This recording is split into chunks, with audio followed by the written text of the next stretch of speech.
Yes, we're back in Blackpool again, and the large hall was crammed full of arcade machines, consoles and computers. There was a special LAN play area, as well as multiplayer areas, and a pinball section, that for some reason I completely forgot to film. But more about my filming problems later on.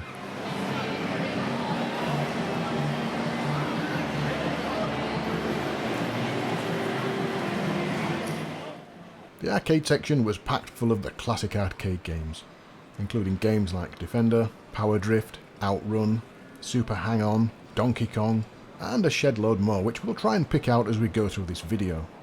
There's the Tempest machine, and to the left is the Star Wars machine, which you can't quite see from this angle. There's Tron and Golf, always very popular.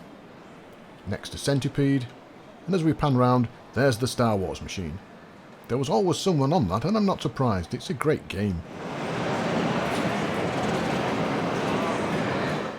Just as I was filming, I thought Tron had come free, and I was about to stop when this happened. Oh well, never mind, maybe next time. The noise levels were quite loud, to be honest, and there were only a few arcade machines that you could actually hear over the racket of everything else. I think there were more people there this year too. It was certainly harder to get onto the games this year.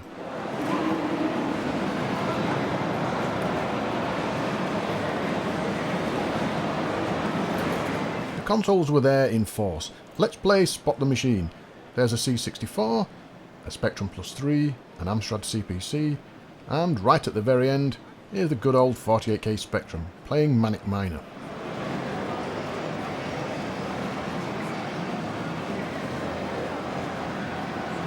There were stacks and stacks of these consoles, Sega Master Systems, NES, SNES, and many more, and these were quite popular throughout the day. There were plenty of PCs set up too for more modern gaming, but I wasn't interested in that. I wanted to see the classic stuff. There were Mega Drives, 32X, an Atari Jaguar, Super Famicom, and a whole lot more. And the kids really took to these. It wasn't that busy that you couldn't sit down and grab a game on something. As you can see, there are spaces. But these machines were certainly kept busy throughout the day. There were a few talks throughout the weekend, but sadly I could only attend Saturday, and even then I didn't get to see any of the talks.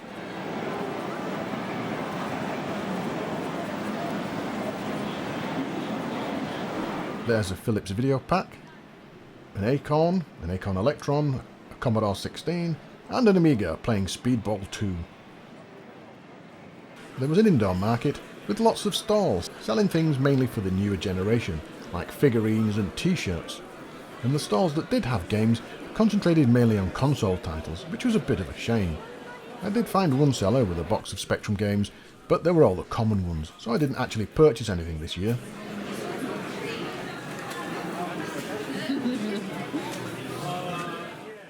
Nice carpet.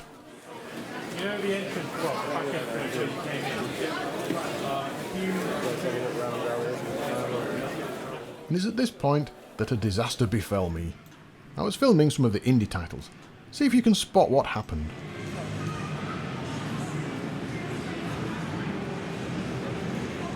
Yes, I got the camera on and off button mixed up.